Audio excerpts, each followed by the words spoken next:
Hi everyone, welcome to Aerobatics and Air Shows, Get Your Fix. I'm Amy Spowert, President and CEO of the National Aviation Hall of Fame. This is the third in a series of webinars being brought to you by a collaboration between the National Aviation Hall of Fame and the National Aeronautic Association. Our missions combine by recognizing the most legendary people and the most remarkable achievements in aviation and aerospace. To learn more about our organizations, please visit our websites. Members of the Hall of Fame and the NAA received advance notice of today's webinar and were able to sign up early for this limited opportunity. This will be the same for future events, so please consider becoming a member. Join us. Our next webinar will focus on innovation and sustainability and will feature Bai Aerospace CEO George Bai, MagniX CEO Rory Garzansky, sorry Roy, and NBAA President and CEO Ed Bolin. His name has never been mispronounced before. Ever. So Greg and I would love it if you would send questions during the webinar, and we will do everything within our power to see to those and ask them. We want this to be truly interactive, and we know you all have a lot of questions for these amazing pilots and our remarkable judge. As you know, many of us had planned to be in Oshkosh. Let's have a moment for pilots for missing Oshkosh. Went home and I'll come back and get you. And we all know that it is one of the world's greatest air shows. Many of us had planned to attend or participate in various other air shows and aerobatic competitions here in the US and around the world. Womp, womp. With those opportunities taken from us, we wanted to provide the next best thing, and we believe you will agree that that is what we have here today. Given that, let's begin. Amy, let's go ahead and put up our first poll question. And while you all have a look at that and answer that, I'm going to introduce our panelists. Patty Wagstaff is a 2004 enshrinee of the National Aviation Hall of Fame and a recipient of the National Aeronautic Association's Catherine Wright and Catherine and Marjorie Stinson trophies, and the Crystal Eagle from the Northern California Aero Club. Patty showed her determination to excel by gaining a spot on the U.S. aerobatic team just 5 years after earning her pilot's license. She's a three-time national aerobatic champion and has been a member of the U.S. team at the World Aerobatic Championships 6 times. Her Goodrich Extra 260 airplane is on display at the National Air and Space Museum. Everybody wave to Patty. Woo, Patty. Julie Clark is a nominee for induction into the National Aviation Hall of Fame. She received the National Aeronautic Association Stinson Trophy and the Northern California Aero Club Crystal Eagle Award as well. Julie's determination to achieve a flying career was set at an early age. She worked hard to obtain her pilot's license and was hired as an airline pilot, rising to captain. While it wasn't her initial goal, Julie has flown in over 700 air shows. She has checked out in nearly 6 dozen different types of aircraft. She is a pilot's pilot and eagerly supports organizations that promote flying. Everybody wave. Hey, Julie. Vicki Benzing is a Reno Air Race champion, aerobatic competitor, air show performer, accomplished skydiver with more than 1,300 jumps. And she, in her, just to make it a little bit more special, she is a PhD in chemistry. She started her career in Silicon Valley, but her passion for took over. She was Rookie of the Year at the Reno Air Races. Her talent obvious from the beginning. Vicki has flown more than 200 air shows and is very active with her sponsor, California Aeronautical University. You can't tell it at all by looking at this picture. Working to ensure the next generation of aviators is well prepared. Everybody wave. Hey, Vicki. Peggy Redinger is an accomplished national and international aerobatic judge and a member of the International Aerobatic Club Board of Directors. She is a recipient of the Robert Hewer Judges Award given for outstanding performance as an aerobatic judge during the contest year. She has judged aerobatic competitions throughout the world, including the 2019 European Advanced Aerobatic Championships. Everybody wave. Hey, Peggy.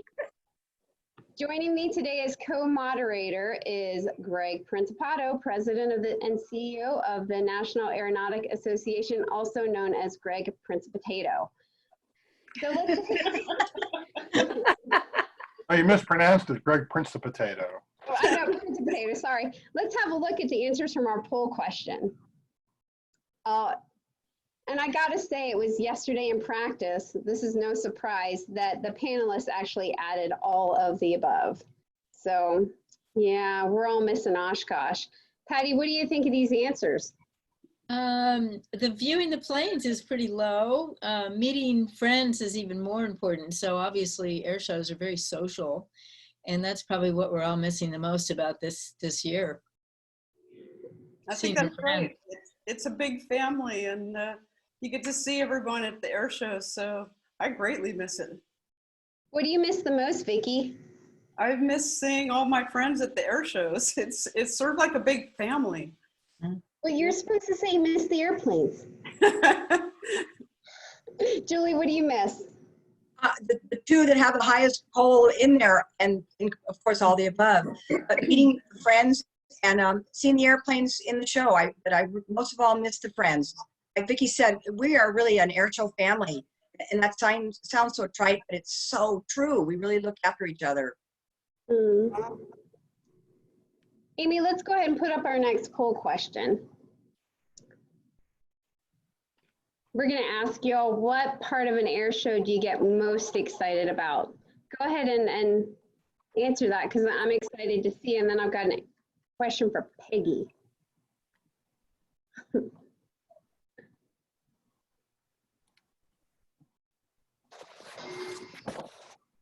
All right, let's go ahead and look at the results.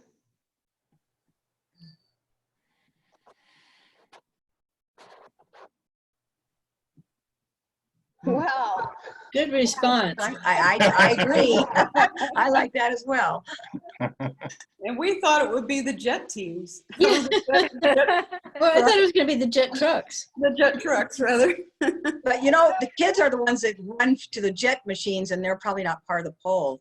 But I agree, the jet vehicles are so popular when they're popping off, you know. somebody mentioned what was a jet-powered toilet. Well, they actually have a jet-powered outhouse and jet-powered bus. Yeah. Bus. Yeah. No, no. It's just wrong. Somebody told a story yesterday about why they started doing that kind of thing, so that the freeloaders on the other side of the fence. That's how they started back in the 30s. Uh-huh. Doing that. They'd have these ground acts, people running with parachutes that would, you know, they'd open a parachute on the ground, and cars and things like that, just to get the, like, you know, and we still call them freeloaders today, the people that won't pay. They sit on the outside of the fence and try and get away from, you know, the measly fee that air shows charge. It's like $10, $10 or $15, and they don't want to pay it. So we, that's how you get the freeloaders in the gate. Yeah. It's like comedy acts. They really are the early days of barnstorming as well. Yeah. The drunken pilot, or the pilot that stole an airplane or something. Yeah. Hey, Amy, we got a note from one of our audience members that, I don't know if all the other audience too can only see me, which is really terrible. Oh yeah, another one says, can we see all the panelists? Oh wow. So it sounds like the other half of Amy Squared. We'll have a look at that. Well, let's bring Peggy into this conversation. And now Julia says it's fixed. Thank you. Good. Yeah, Thanks, good. Julia. Better now. Well, Excellent. right now, all I can see is you. Let me see what. Oh, okay, I fixed it. Okay.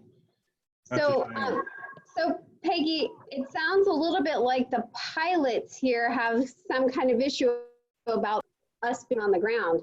Are you a pilot, Peggy? I am not a pilot. So what are the advantages of being a non-pilot and being a judge?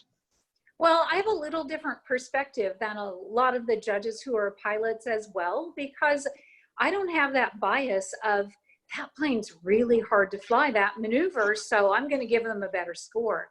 I judge strictly based on what the figure looks like in the air.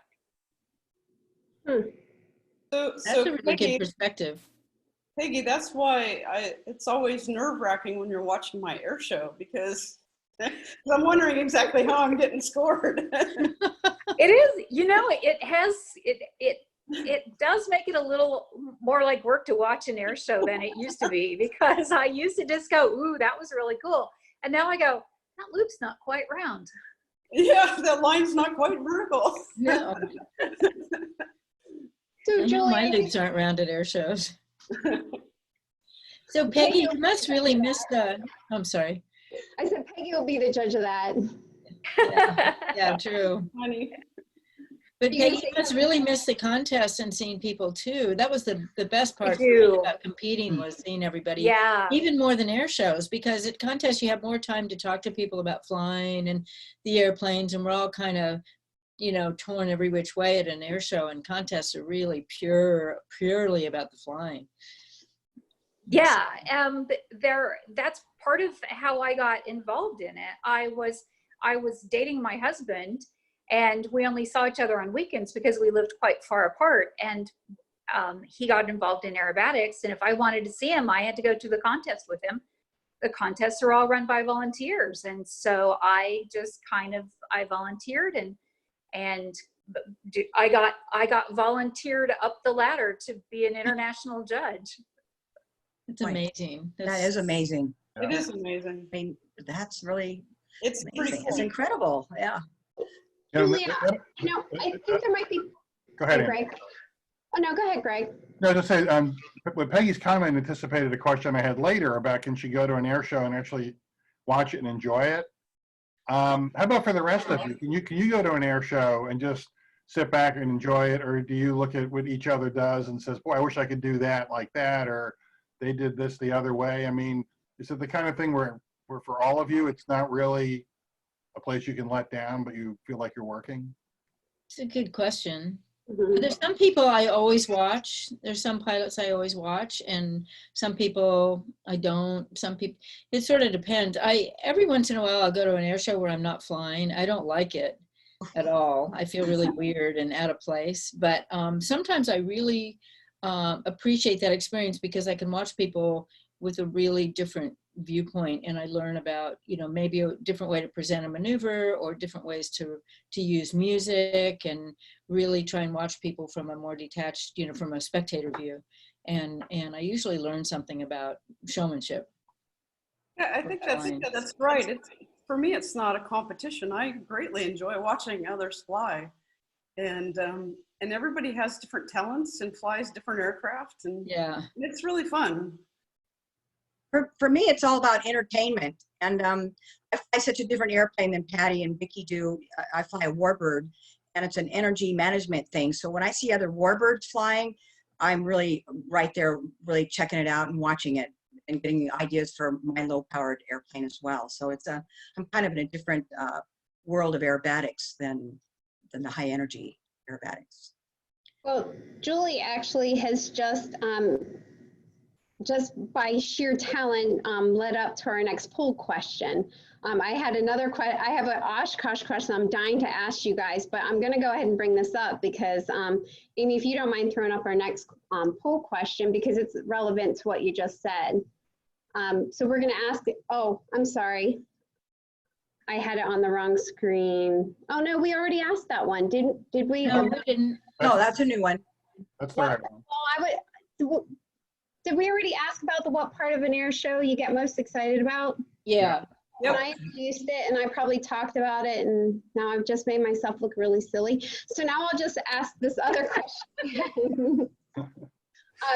So as you all are, when you all are at Oshkosh, and I'm using that because it's the biggest and because it's relevant today, and you're on your golf cart, because Patty made me think of this whenever, so she goes to, air shows, and it drives her crazy. Does anybody have any funny stories of being recognized on the golf cart and being like having fans throw their bodies in front of the cart so you can't move through the crowd anymore or anything like that? Because I've heard that happen. Yeah. Yeah, that happens even trying to go to the outhouse, the porta Oh, potties. yeah. For me, I had this. Go ahead, I'd Vicky. say for me, they don't recognize my face, but they will recognize my flight suit. So take the flight suit off. Yeah. Wait, what? Oh, I have this like this dream of someday going to Oshkosh as a spectator and dress like an Amish woman, because you know you can wear something a little more like it covers you up more, and because there's actually a lot of Amish type people that go to Oshkosh, and then just being totally anonymous and listening to people talk about the air show, and you know, Patty, I can't picture that, but I'm trying to. I don't know if I can pull it off, but you know, just to go anonymously. Sometimes I'm in the crowd and I hear people talk about things, and it's really interesting to hear what they say, you know, about different performers. And again, you learn a lot about performing by listening to that. So, well, I have a story. My mom was at one of my air shows, and she was standing in the crowd, and it was when I was flying my extra, and one of the guy next to her was saying, "Look at that guy go!" And my mom was like, "That's a girl. That's a woman." Yes, she did. that's no guy. That's my daughter. That's right.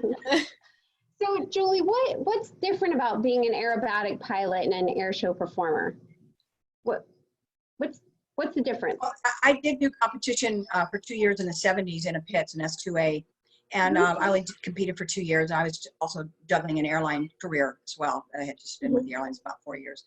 And air shows, I personally like the air shows better because you're not under the pressure of being judged so highly. And I never went past the intermediate, and it was just too many things I had going on. Plus I was restoring an airplane, and had a husband that says, "What airplane are you gonna go with here?" You know, I have too many airplanes and not enough pilots. But anyway, I think aerobatic competition, that's a pressure cooker. But like Patty says, you make friends, and it's all about just flying. And air shows, there's so many other aspects that actually drag the performer into more, and Patty, you'll agree with me, and Vicki as well, sometimes the flying in our air shows is the smallest part of the whole show, because they want you to get so involved with, you know, hey, we're all going to a hospital to see sick children, or we're going to go sign autographs at some event. And we need to give you have you give a speech on Saturday night. So yeah. sometimes I think have the to go to all flying the is, social events. I used to say the flying was, I was flying my favorite airplane, listening to my favorite song. For 15 minutes, I was in my world. And other times the air shows demand a lot of other stuff. And you always got to be on point. And that kind of, that it makes it so after an air show, I used to go fly an airline trip to relax. Yeah. So let's go ahead now and throw up that poll question that I didn't segue into before, but I am now. Amy, do you mind throwing up the one about air show and aerobatic competition? Let's see what people think. Which is harder? Peggy, did you just vote? Oh no, I was hitting close to get the poll off my. I can't vote. I know. I want to know what you think. What's harder, Peggy? What do you think? So I think it's probably competition, because competitions are more precise and they're very prescribed. You have to fly what the judges have. You have to fly the same sequence that the judges have. The only time that you get to vary from that is if you're flying a 4-minute free routine. And so you have to fly it in the right order. You have to fly it in the right direction. You have to fly the correct figures. And so I think that's probably a lot more stress, because the air show pilots, while they have their own sequences that they fly, the people on the ground don't know what those sequences are. And if you fly a hammerhead instead of a tail slide, the people on the ground don't care. But if you fly a hammerhead instead of a tail slide in a competition, that's a hard 0. I totally agree. I've never been nervous at an air show, and I was always a nervous wreck at contests. And it took me years to figure out how to deal with the head stuff. And I loved it, and it was super rewarding. But I had a mission, all that stuff. But an air show, I would go to an air show to relax and have fun, and then, you know, back to the contest and vary it that way and have that balance. Mm-hmm. They're hard. Sorry, go ahead, Greg. Yeah, I'd be interested in a couple of questions related to this. One from the audience, you know, in terms of, you can use this for both air show, probably more for air shows than aerobatic competition, but perhaps for the free, for the free part of the competition. But are you really looking at, is it about technical flying skill, or is it about artistry, or is it about both? Can you talk about the balance between them? That was an audience question that we got. Is the air show flying about that, or competition flying? Well, I think the question was about air show flying, although I guess it could, as Peggy said, most of the air show flying is prescribed, but you also have your free, some competitions you can fly your 4-minute free as well. Well, you have to know what you're doing in the air. You have to have that background, and a lot of us have competition backgrounds because that's where you really get the skill to understand not only how to fly the maneuvers, but how to manage wind and energy management and being able to keep your routine in a small airspace. Form a sequence.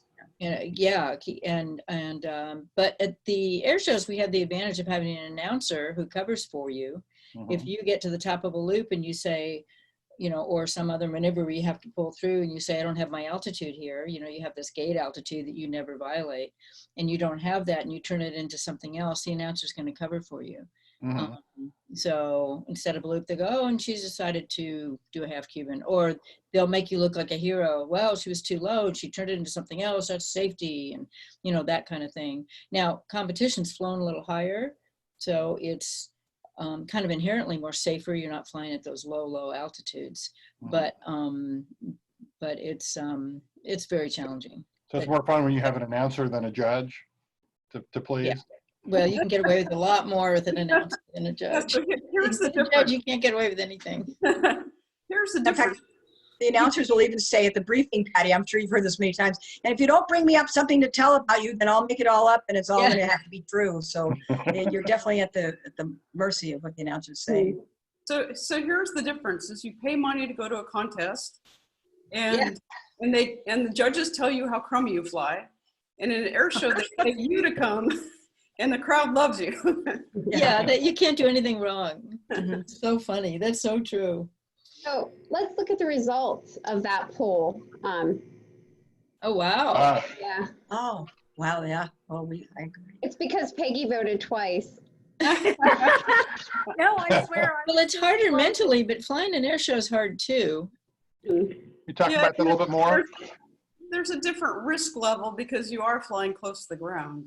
And you also, you have show lines and wind problems, and then you have the FAA. They differ from show to show, but boy, you're in their crosshairs too, and so They're always looking for got to really something.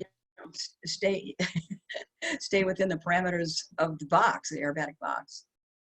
So Well, we have the same issue with the competitions too. They have a box that's, I think Vicki can correct me if I'm wrong, but I think that the competition box is a lot smaller than the air show boxes. It depends on the air show.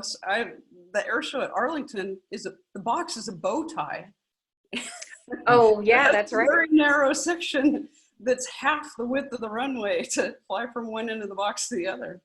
It sort of just depends on the show. Yeah. Or St. Louis, you fly between the Eads Bridge and the Poplar Bridge. Oh, that's a They tough want you one. below. They want you below the bridges. Yeah, and if you have an engine the failure, water, where to and it's go. like 2,000 feet long. Yeah, so I have to say, when I saw the whites of people's eyes at the bridge, I knew it was time to pull back. you all The difference oh, sorry, Vicki. between competition and air shows is one is precision flying, and the other really is entertainment. I mean, we're there to entertain the crowd, really. Correct. Yeah, if you flew a competition sequence at an air show, people would turn away. They'd fall asleep. We'd lose them really fast. Oh, poor Peggy. Well, no, that's true. I mean, even the competition pilots that I've seen fly in air shows, if they fly something that looks like a competition sequence, it is boring at an air show. Yeah, It's exciting at a competition, but it's boring at an air show.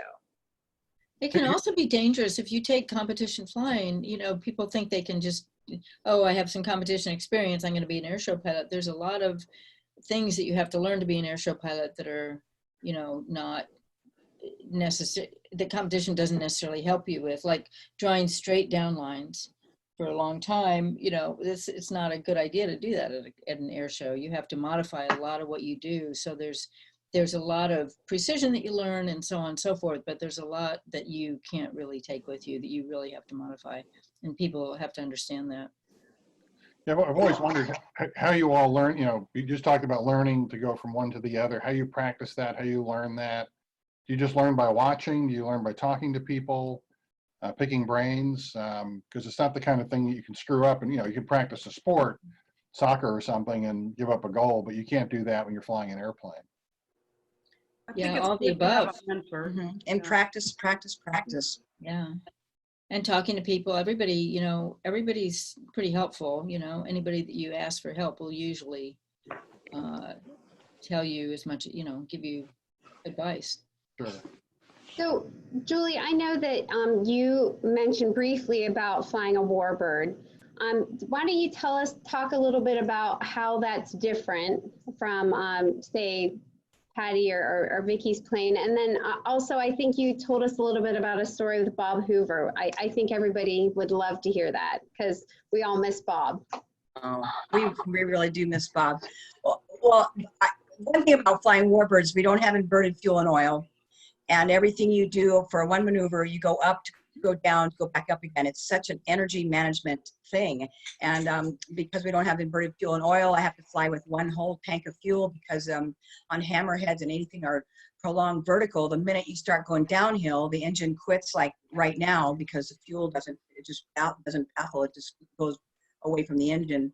So I'm playing with boost pumps. The T-34, I'll just mention by airplane, is in the rolling type maneuvers, it gets very heavy on the controls, especially as you increase in speed. And with Bob Hoover, I'll just mention that one time he came running out and he said to me at Oshkosh, you fly the bottom just like I taught you. And that's how he talked. And then back in the 80s, we used to be able to fly with each other performers, so he let me fly with him in the Shrike at the Rancho Marietta Air Show in 1985. So he asked me to show my hat. Of course, he gave me his hat after, and I cherished this. And then I also have, you didn't ask me about this, Greg, but I'll show this picture. This is when we taxi in. Now, both engines, I don't know, are feathered and a big smile on my face. Wow. Of course, I'm in the right seat. And he says to me, well, why don't you get out and bow with me? And I looked at him, I said, I wouldn't even think to do that, Bob. This is your deal. But this, other than flying with the Snowbirds and jumping with the Golden Knights, this is one of the highlights of my 41 years of flying air shows. But the Warbird flying. I found 3 contacts at air shows. You'll need to unlock your at air shows, I was sitting on my phone, I guess. Anyway, oh, kids. Now I lost my train of thought about Bob Hoover. But anyway, he was my inspiration along with Art Scholl and Dwayne Cole. They were my mentors back in the 70s. And it's a different world than the Warbirds. Julie, when you told the story yesterday, to Amy and me, you mentioned a term I hadn't heard before, but altitude gobbler, that Warbirds are altitude gobblers. Certain ones, I have a T-28, and for a year I flew that in the air shows. And you may have all this power, almost 1,500 horsepower of power, but then you're up and it takes you up real high. But then as you're coming down to try to get that speed, oh my God, they just gobble up altitude. Mm-hmm. A couple times it really scared me, just more so than the 34. So what I like was when I get compliments from the Warbird pilots because they know what I'm up against. It's a whole different type of flying than when I used to fly this Pearson competition. Mm-hmm. Do you use whether air shows to practice moves for competition or vice versa? Do you ever use some things you do in one to better prepare for the other? Well, I never did competition and air shows at the same time. Okay. Yeah, I did competition first and got out of that. And I did that in 76, 77, and I became an air show pilot in 78. And I was first on a team of 3 T-34s in formation air. Patty or Vicky, I found it really difficult to bounce from one to the other. I liked it, but I would have to get a whole different mindset. I'd fly maybe 1 or 2 contests and then go fly an air show and then go back and forth for the balance. But I really had to clear my mind to the other and not, and it was especially hard to go back to competition when you'd been flying air shows, just to get that little precision back. Did you think so, Vicki? I agree with Patty. It's very difficult. They're two very different disciplines, and they each take a lot of time. And for me, I was working during that time period in another job, so it was just too much time to try to do both.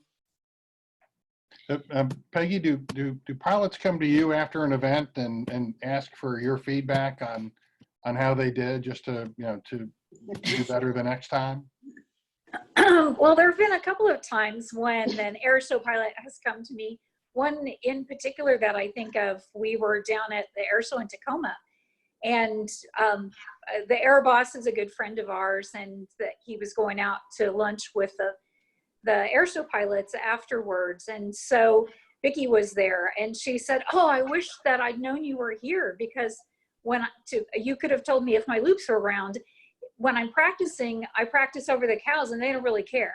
They never care. It's so nice to fly for people instead of cows. One of the questions that came in I really like, and this is for our pilots. How do you decide it's time for a new routine? What happens that you decide that it's time to change things up a little? New airplane. Yeah.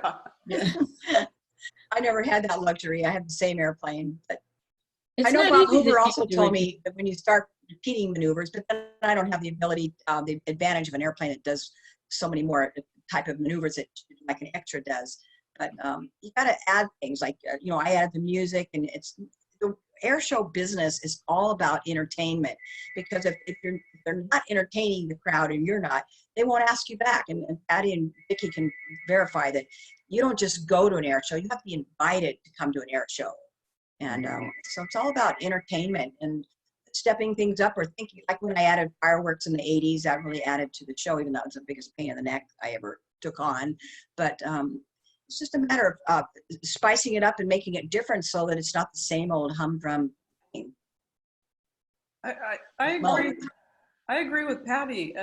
My routine has pretty much stayed the same. I might swap in a figure for another figure, or add rolls as I get better and able to fly the routine better. But the basic skeleton of my routine has stayed the same over the years. It's not easy to change a routine, because you change one thing and the energy changes. So you can't put something slow or where you have a lot of speed, and you can't, come out of one maneuver and pull down to get energy if you're too low. And so you sort of have to have that basic core that you can expand on.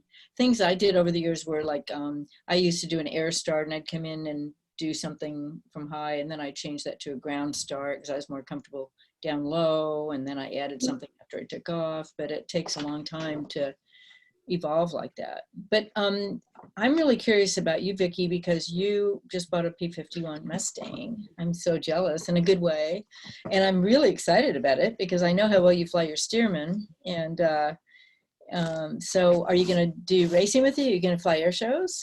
Well, I bought it to fly air shows, and frankly, it's in pieces right now, being gone through by the guys at the Planes of Fame Museum. That's a good place. I was hoping it would be done by the end of the year, but last time I talked to Steve-O, he was saying next spring, so it might not make it for next season. We'll see. Maybe you might have to go park your motorhome down there and just So I don't know. The history of it is, it was Clay Lacey's P-51, and it's purple. And my extra was purple, and I'm kind of the purple theme girl, so it just seemed appropriate. It had the Snoopy on the tail. Snoopy. So yeah, when I heard that Clay, and Clay's my neighbor at Pine Mountain Lake, and I had the privilege to fly in the right seat with him in his Lear and some of the air shows and stuff, and that was fun. So when I heard it came for sale, I talked to him about maybe buying it, and through this long protracted deal, we finally agreed on it, and I purchased it last summer, and so yeah, I plan to fly air shows with it, and I had hoped to put it on the race course. I can't afford to blow up engines, so my intention is to fly it around the race course. But yeah, get a chance to fly in unlimited. That would be great fun. Oh my gosh. Do you have? I'm sorry. Go ahead, Patty. Oh, do you have a routine yet? Do you have your show routine thought out? I do not. I talked to Mark Peterson, who flies a Mustang in in air shows. And so I got some ideas from him. And when the time comes, I'll probably be talking to Lee Louderbeck. But He's the what guy to about go to. you, Patty? What about you? Do you have Mustang time? Yeah, I've flown air shows in a Mustang, and I'll talk to you about it anytime. Yeah, so you know, it's unfortunately it's only single control, so but I would really greatly appreciate some help in developing. I'll give you my routine that I flew. It's easy and, you know, safe, fun. Safe is the operative word for me. Yeah, and I didn't have a bad time in it, you know, either. So it's not something, you know, it's not. So when I first started flying it, I looked at Bob Hoover's. I thought, oh, I can do tribute to Bob Hoover. And I got a copy of, you know, his Mustang demo and a couple of different DVDs of it. And then I started flying the Mustang. I'm like, there's no way I can do what he did with it. Like landing on one wheel and then coming on the other one. I couldn't do that. And I could do it in a decathlon, but so I realized it started making me really appreciate the level of his skill, which is, you know, I mean, amazing. So, I mean, it would take me hundreds of hours to get to that.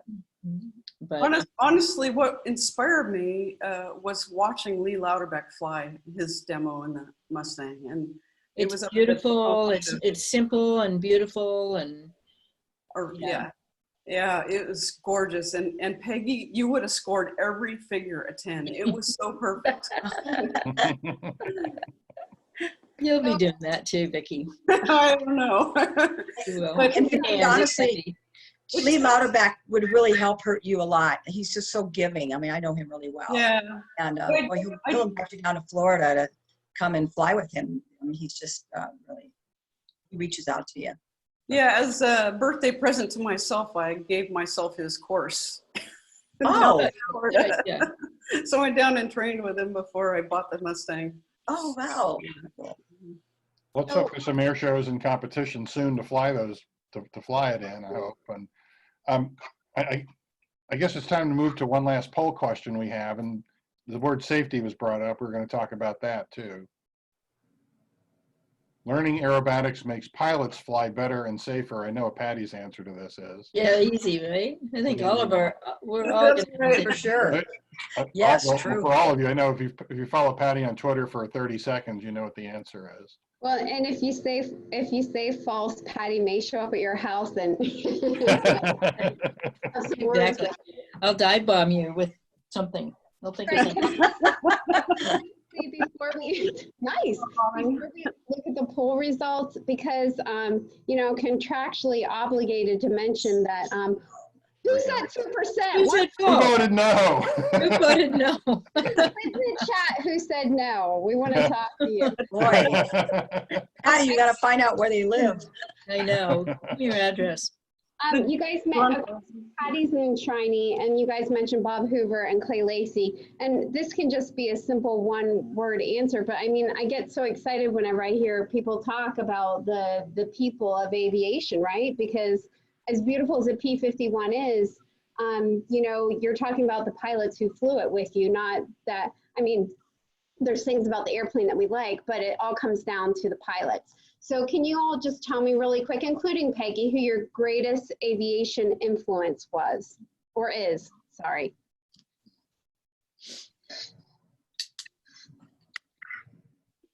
Patty, go. Oh, I was really influenced by Leo Ladenslager because I never competed with him at the same time, but he was the pilot I'd heard the most about when I started competing. He had just moved on just to air shows at that point, but his style and he was very bold, and you know, just the things that he set out to accomplish were in line with what I wanted to accomplish. And it took me, I didn't know him for a long time. We got to be really good friends. And when I first met him. I called him up. I hadn't even seen him in an air show, but when I was first training, I had this article. It was from Sport Aviation. Dave Gustafson wrote it, and I carried this around with me. It was this 2-part article about him and how he practiced and trained, and it was all raggedy, and I folded back up, and he was huge inspiration to me. And then since then, I've had so many mentors, from Clint McHenry to Bob Herendeen, Bob Hoover, Julie. Just so many people help me. A lot of, in air shows, people will pull you aside and say, get your act together. I don't like the way you're doing that, or this could look better, or, and you have to listen if you want to survive this business. So we're lucky to have each other. How about you, Julie? My biggest mentor, I would say, was Art Scholl. He was a feisty old guy, but he really pulled me aside a couple times, especially at the Reno Air Races when I was really dealing with the density altitude issues. And I just really learned a lot from him. And he also saw me one time. I was landing in Duluth, Minnesota with a T-34 guide who wasn't instrument rated. So we came in, and I was on my way to do an air show further east. But we came scud running in, and he was up there doing a show. And boy, he pulled me aside and said, "What the hell are you doing, Scud? You're an instrument rated. You're an airline pilot, for God's sakes. What the hell are you?" I said, "Well, my partner here." He goes, "Leave the partner behind." And so he goes over and he makes all these approach plate copies. This is back in the 80s, didn't have computers, and made copies, and says, "Here are the approach plates to your destination. Now get the hell out of here. You got an air show to go. He can go later, But he really was a help to me, and he rough around the edges, but helped me a lot.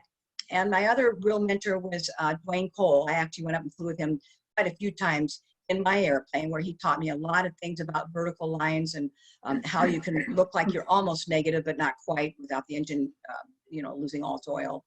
And so I would say those two were my biggest mentors at the beginning of my airshow career. And of course, Bob Hoover down the line.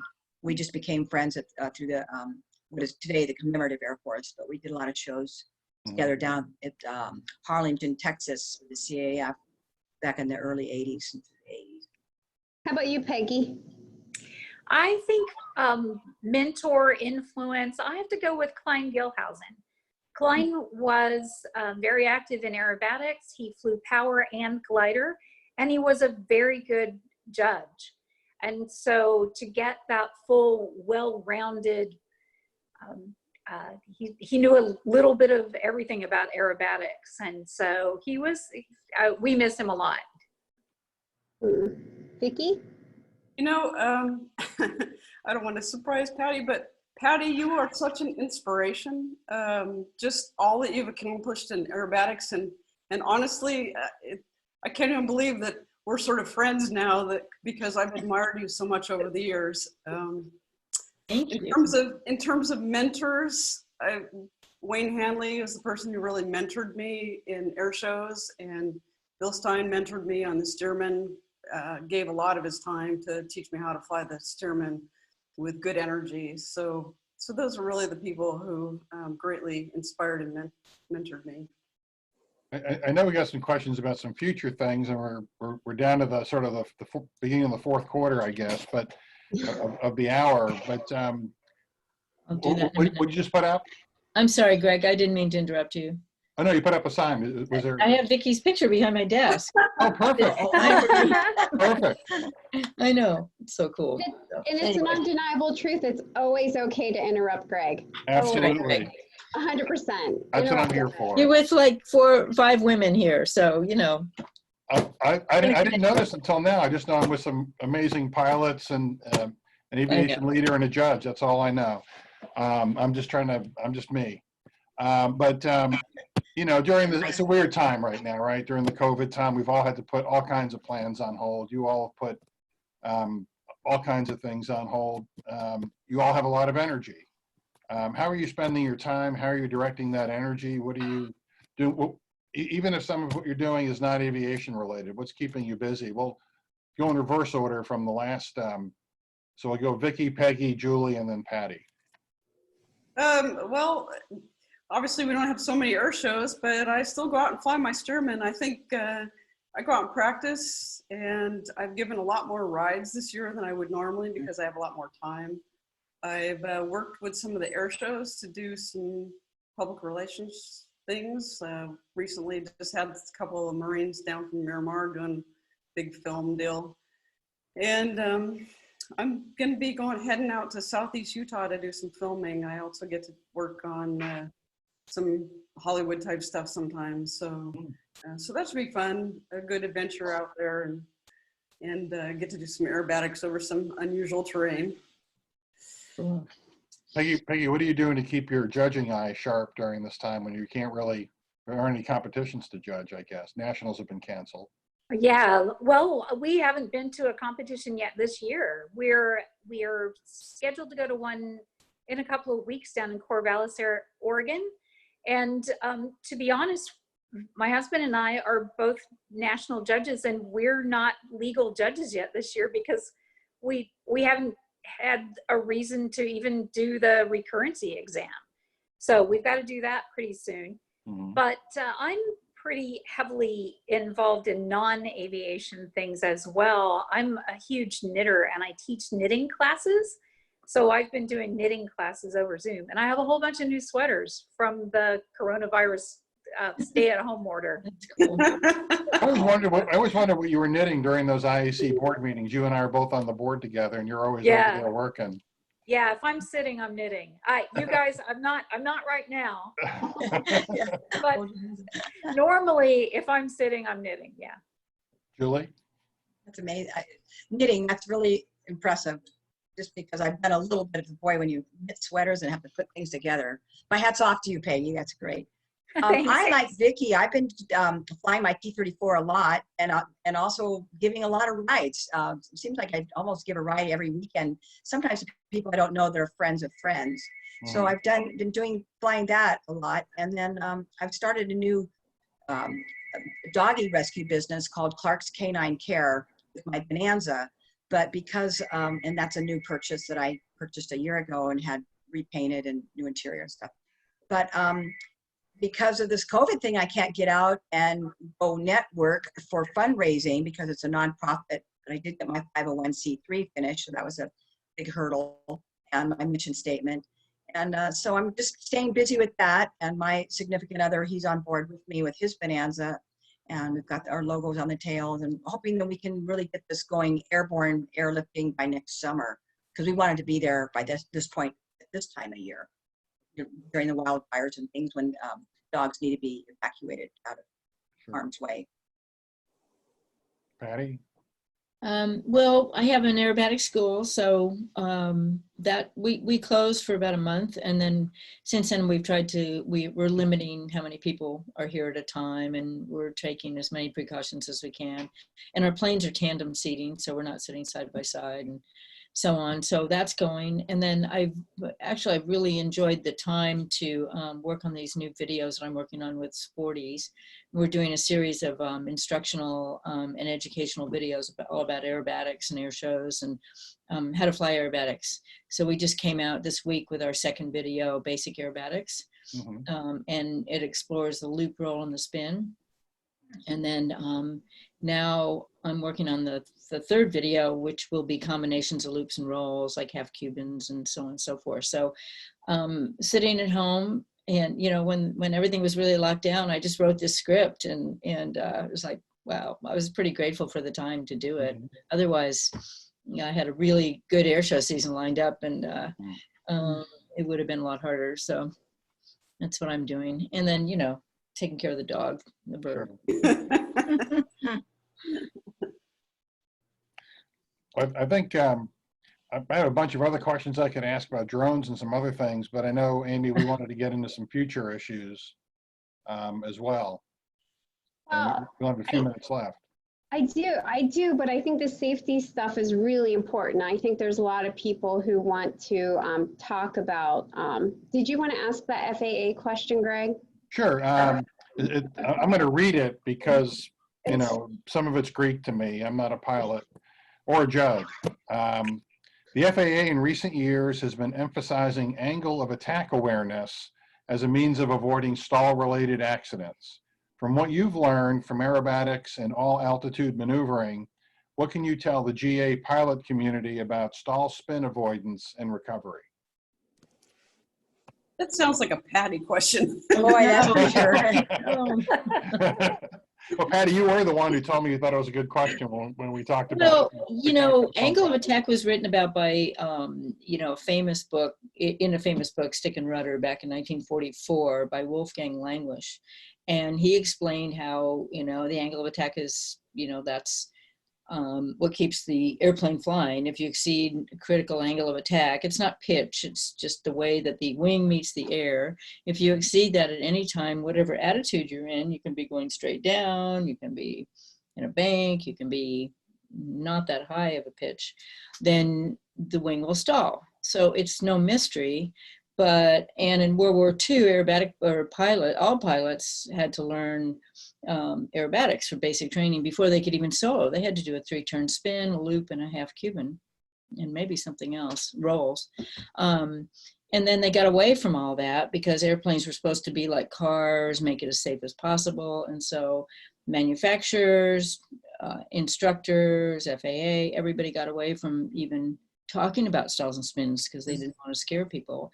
And now it's all coming this full circle thing where they're talking about AOA gauge, you know, gauges, angle of attack, you know, meters, whatever they're called, and angle of attack again. But it's nothing new. Some of our favorite books, like at our school, are Stick and Rudder for one, the 1944, and then we have a little book from the war. It's a very small, I should pull it out, but it's a very small little manual on flying and everything you need to know about, you know, how to really control planes in this little tiny book from back in the 40s. So, and aerobatic pilots know this because that's how we learn to fly, you know, that's what energy management's about. And, you know, so it shouldn't be something that's scary to people. It should be something that people seek instruction in and, you know, understand it. Having a PhD in science, I guess, Vicki, that comes in handy sometimes. Yeah, it's in chemistry, not so much aerodynamics. Oh yeah, but yeah. That's technical. But I guess I sort of have a problem with training people to have eyes in the cockpit. I still believe eyes need to be out of the cockpit. I mean, check in the cockpit for, you know, airspeed, angle of attack, if that's what you're using, is the ball centered? I think those are sort of the critical elements, and the rest of the time, maybe altitude, but really you can judge that if you have your eyes out of the airplane. So, Vicki, I was testifying in Congress one time about runway incursions, and Congressman Graves, who's a pilot, was engaged with somebody back and forth, and I remember he looked at the witness and said, "Sometime, you know, what you just need to do is look out the window." I guess that's what you're saying, right? Yeah. Yeah. Especially in today's world of, you know, moving maps and screens, you know, the PFD type of flying. You know, they even said that with the airlines. I retired on the Airbus, and it's still the old-fashioned look out the window if you have any doubt about something. And feel the airplane, right? The airplane talks to you. So yeah. Coordinated flight is the real bottom line. Yeah. There's like a gazillion things I want to ask you all about, like that whole question just brought up, but I know that we're kind of getting near the end. So I really want to hear about your, as far as I know, everything's canceled for the rest of the year, I think.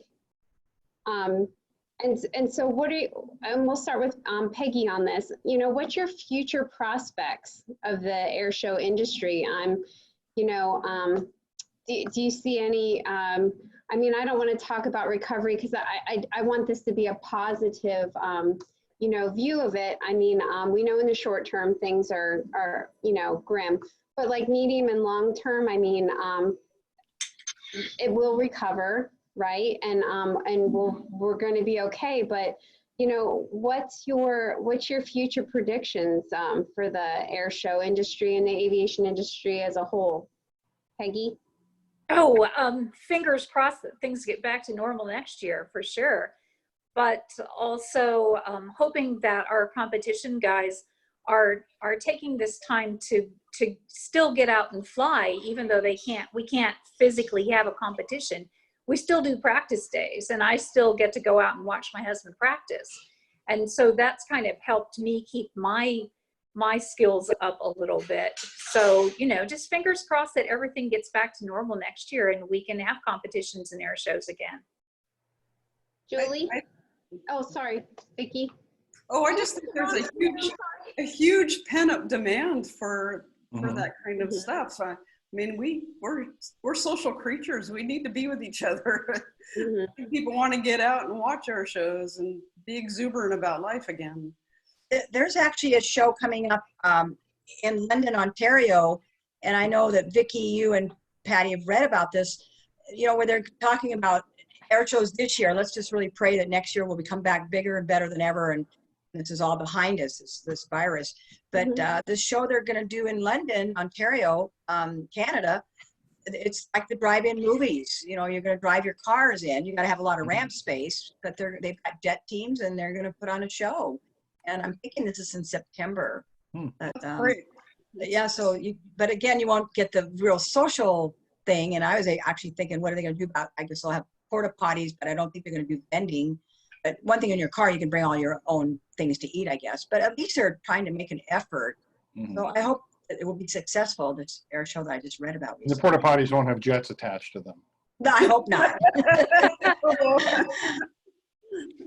So, and the president of ICAS, John Cuddy, I mean, he's always very upbeat and positive. And once we get this horrible year behind us, I think things are going to really bounce back quickly. Yeah. Patty? Yeah, I think they're going to bounce back quickly too. I think there's going to be some changes though. Maybe, you know, I keep thinking this is kind of a wake-up call to look at the future, and it's probably not going to be the first pandemic that we experience because we're such a global, you know, economy. But and people travel so much, so it's going to be really interesting to see. I think there probably are going to be some really positive changes. You know, more hand washing stations and things like that. You know, maybe more porta potties at air shows. That would be nice. For the performance. Cleaner porta potties. That's come up a lot in this hour. I'm never looking at a porta potty the same again. Well, Amy, we've been looking at the CAU T-shirt that Vicki has on the entire 57 minutes or so.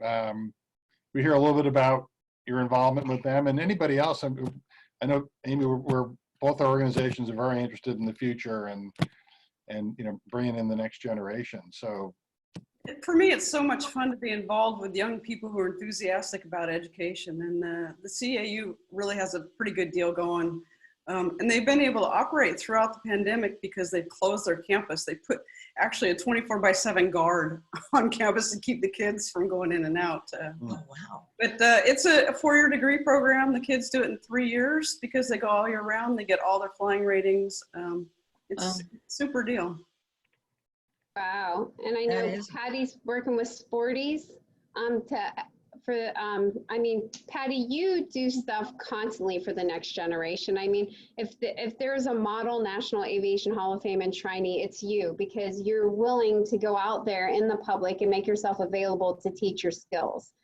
So do you want to mention? Thank you. I think all of us do that. I mean, that's part of being an airshow pilot. It's like Julie said, you know, flying is the minuscule part of what we do. You know, you get your 15 minutes and then it's meeting with kids groups, going to hospitals, going to school. We do a lot of school visits and so on and so forth. But I mean, I don't think, you know, none of us did this on our own. And so when somebody asks you for help or for advice or, you know, whatever, it's our, you know, job to give back, and it's fun. That's the fun part of it is seeing, you know, enthusiastic kids and young people that are interested in what you do, you know. And mentoring.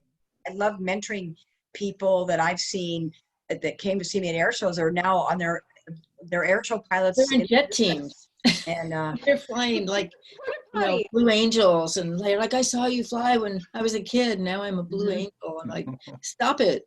Yeah, boy, they really went to the top. Yeah. Isn't that cool? I'm sure you guys get letters from young people saying, oh, I met you when I was 8. All the time. Oh, all the time.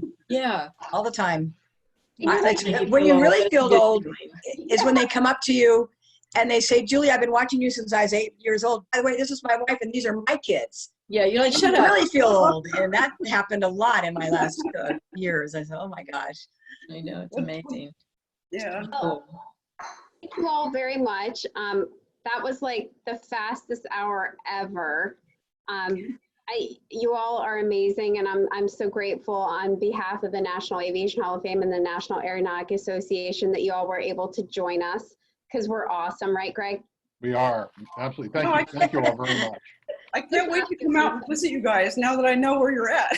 Yeah, come see us. Well, I would say Dayton is a lot more fun than Washington, D.C. Yeah, nothing goes on here. Yeah, well, that's just a superb museum. That's for sure. Dayton history, aviation history galore in Dayton. The I Mecca. know, right? It all started right here. It did. It really, like Dayton at the museum there and everything in Dayton is just, even their air It's show is fun. great. I had a lot of fun there. That, me We had too. lots of fun. There's Julie. some things I can't even talk about there. No. Yeah. Oh. Hey, Julie, we just added another 10 minutes. Go ahead. Our viewership just went up. Julie, were you at the Hall of Fame induction? Weren't you there that year when I, Oh, for you, I was yes, inducted? right. We flew the show and We flew the show that day, and then yeah. there were so many air show pilots there. It was really fun. Yeah. So Julie was there. Very well. It was a lot of fun when we had the enshrinement with the Dayton Air Show. I mean, that was great. So Yeah. maybe we'll move back to that model at some time. But just a reminder, our next webinar is going to be on innovation and sustainability, and we'll have that date out to you soon. Once again, thank you very, very much for joining us today, to our panelists and to our participants out there in the audience. And I haven't had a chance to look through all the questions, Greg. I hope we hit them. We hit several, and some of the questions came in we had already talked about, or I don't know exactly when they came in, but I think we hit most of the items that were brought up. Awesome. Well, thank you very much, everyone. I don't even know what to say. Julie, are you going to put Bob Hoover's hat on? Oh, I wasn't planning on it, but I'd be honored to. Yeah, if anybody's got, Oh, if anybody's beautiful. got a dog, put the dog on your lap, or Peggy, if get you a want to start dog. knitting, or I took and I took my bird out of here too. He started knitting. Where's your Snoopy, Vicky? Oh, there you go. Vicky needs Snoopy. oh, hi, Tootie. Is that Tootie? She's very out of it. She's You know, yesterday I had Chloe, but I want her to. yeah. Who's the hat? Oh, well, thanks, everyone. Have a great day, and hopefully we'll see you at Oshkosh next year. Yes, I hope so. Thank you all. Yeah. Thank you, Thanks very Amy, much. so much. Thank you. Bye-bye. Bye. Bye.